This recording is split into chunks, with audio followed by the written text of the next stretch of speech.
আসসালামু আলাইকুম। আমরা অনেকেই ওসিডি বলতে শুধুমাত্র বারবার হাত ধোয়া বা কোনো একটা জিনিস বারবার পরিষ্কার করাকে বুঝে থাকি। কিন্তু ওসিডির বিভিন্ন ধরনের ভার্সন আছে। যেগুলো হয়তোবা আমরা এতদিন জানতামই না অথবা এগুলো সম্পর্কে আমরা পরিচিত নই। আজ আমি এই ভিডিওতে সকল ধরনের ওসিডির ভার্সন গুলো নিয়ে কথা বলব। যারা সাইকোলজি সম্পর্কে ইন্টারেস্টিং তথ্য পেতে চান, তারা আমাদের চ্যানেলটি সাবস্ক্রাইব করে রাখতে পারেন। আর যারা আমাদের ফেসবুক পেজ থেকে দেখছেন, তারা আমাদের ফেসবুক পেজটি ফলো করে রাখতে পারেন। চলুন শুরু করা যাক। আমাদের মধ্যে অনেকেই আছে যাদের গুছিয়ে সবকিছু রাখার অভ্যাস আছে। যেমন বই খাতা গুছিয়ে রাখা, আসবাবপত্রগুলো গুছিয়ে রাখা, অফিসের ফাইল গুছিয়ে রাখা। কিন্তু এই গুছিয়ে রাখার অভ্যাসটাই যদি আমাদের পারিবারিক, সামাজিক বা আমাদের কর্মক্ষেত্রে প্রবলেম সৃষ্টি করে, অর্থাৎ একটু অগোছালি দেখলেই যদি আমাদের মনে হয় যে না এটা অবশ্যই আমাকে গুছাতে হবে এবং এটা না গুছানো পর্যন্ত আমি অন্য কোনো কাজে হাত দিতে পারবো না, অন্য কোনো চিন্তাও করতে পারবো না বা আমি অন্য কোনো জায়গায় গেলেও আমার ভিতরে সবসময় একটা উদ্বেগ কাজ করে, তখন আমাদের বুঝে নিতে হবে এটা হতে পারে আপনার জন্য ওসিডির একটি লক্ষণ। আবার অনেকের ক্ষেত্রেই মাথায় এমন চিন্তা আসে যে আমি আমার একটি বই অথবা ধর্মীয় গ্রন্থ যেমন কোরআন, গীতা বা এগুলো আমি ছিঁড়ে ফেলবো বা আমি পুড়িয়ে ফেলবো, আমি এখান থেকে ছুঁড়ে অন্য জায়গায় ফেলে দিব। কিন্তু এই চিন্তাটা আমি না চাওয়া সত্ত্বেও আসতেছে এবং এই চিন্তাটাকে আমি চাইলেও কোনোভাবেই নিয়ন্ত্রণ করতে পারছি না। এই ধরনের কিন্তু চিন্তাগুলাও কিন্তু ওসিডির ফলে আসতে পারে। আবার অনেক সময় এরকম হয় বিভিন্ন ধরনের সামাজিক অনুষ্ঠানে অথবা বাড়িতে থাকলেও যদি এমন কোনো প্রাণী অথবা বাচ্চা যদি দেখে, যেমন বিড়াল, কুকুরের বাচ্চা অথবা মানুষের বাচ্চা অনেক সময় দেখলে এরকম মনে হয়, আচ্ছা এর হাতটা যদি আমি একটু টিপে দিতে পারি অথবা এর গলাটা ধরে যদি চিপে দিতে পারি অথবা আমি এই ধরনের বিভিন্ন ধরনের তাকে আঘাত করতে পারি। এই ধরনের চিন্তা মাথায় আসে। সে যদিও সে এগুলো বাস্তবে করতেছে না। কিন্তু এই ধরনের চিন্তা যে আসতেছে, যেগুলো অমূলক সে বুঝতেছে কিন্তু নিয়ন্ত্রণ করতে পারছে না। এগুলোও কিন্তু ওসিডির বিভিন্ন ধরনের প্রকারভেদ। আবার অনেকের একটু ওসিডিটা অন্য ফর্মে আসে।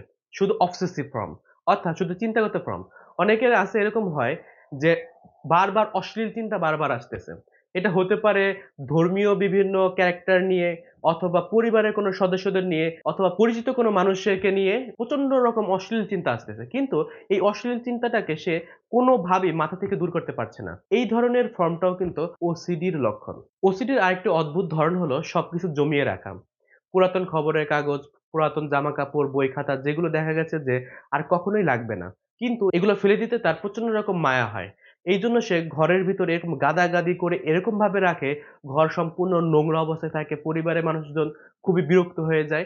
কিন্তু সে কোনোভাবেই এইগুলো ফেলবে না।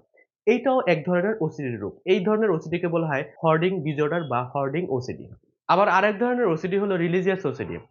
রিলিজিয়াস সোসাইটিতে ভোগা মানুষ ধর্মীয় আচার-অনুষ্ঠান পালনের ক্ষেত্রে অত্যাধিক সন্দেহপ্রবণ থাকে এবং তারা একই কাজ বারবার করতে চেষ্টা করে।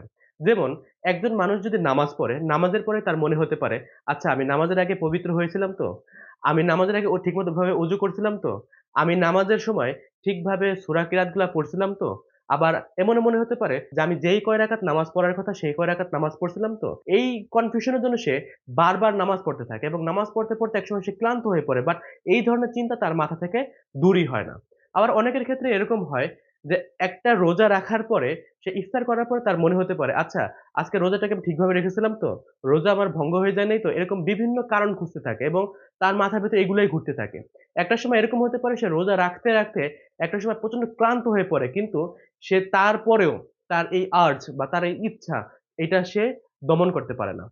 তবে এই ক্ষেত্রে একটা কনফিউশন আমাদের দূর করা উচিত। সেটা হলো আমাদের ধর্মীয় বিধিবিধান থেকে বা আমাদের মনের ইচ্ছা থেকে নামাজ পড়া অথবা রোজা রাখা এক জিনিস আর ওসিডির জন্য আমাদের ব্রেইনের দ্বারা তাড়িত হয়ে এই ধরনের এক্টিভিটিস করা আলাদা জিনিস। যারা ধার্মিক এবং নামাজ পড়তে পছন্দ করে তারা এক ওয়াক্ত নামাজ পড়ার পরে তারা নফল ইবাদত করতে থাকে এবং সে ইচ্ছা করলেই সেইখান থেকে নামাজ শেষ করে অন্য একটা কাজে এনগেজড হয়ে যেতে পারে এবং সে নামাজ রিলেটেড যে চিন্তাগুলো সেগুলো সে নাও করতে পারে। এটা তার চিন্তাটা সম্পূর্ণ কন্ট্রোলের উপরে থাকে। কিন্তু যারা ওসিডি রোগী তারা তাদের চিন্তাটাকে কন্ট্রোলে রাখতে পারে না। তার চিন্তাকে কেন্দ্র করে বা তার চিন্তার জন্যই সে বারবার নামাজ পড়ছে। তাই এই ব্যাপারটা আমাদের একটু কনফিউশন দূর হওয়া দরকার। এছাড়াও আরো কিছু মাইনর টাইপ আছে, যেমন একজন মানুষ বারবার টাকা গুনতে পারে যে তার কাছে জাস্ট এরকম সন্দেহ হতে পারে, আচ্ছা টাকাটা ঠিকভাবে নিচ্ছি তো? সে বারবার টাকাটা গুনতে পারে। বা এমন হতে পারে একজন মানুষ কোনো কিছু কেনাকাটা করার পরে সে দোকানদারকে বারবার জিজ্ঞাসা করে, আচ্ছা ভাই দামটা যেন কত?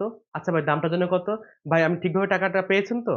আ এইভাবে সে বারবার সিওর হয়। তার দ্বারা যাতে কোনো পাপ না হয়ে যায়। আবার অনেক সময় এরকম মনে হতে পারে যে, আমি মনে হয় অত্যন্ত অপবিত্র একজন মানুষ, আমি মনে হয় খুবই পাপী একজন মানুষ এবং এই ধরনের চিন্তা তার মাথায় সবসময় ঘুরতে থাকে এবং এই চিন্তার ফলে সে তার সামাজিক, পারিবারিক এবং বিভিন্ন ধরনের occupational লাইফ এও প্রবলেম ফেস করতে হয়। তাই এই ধরনের সমস্যাগুলোর সমাধান হওয়া দরকার। এই ধরনের সমস্যাগুলোর জন্য সাধারণত কাউন্সেলিং বা সাইকোথেরাপি করানো হয়।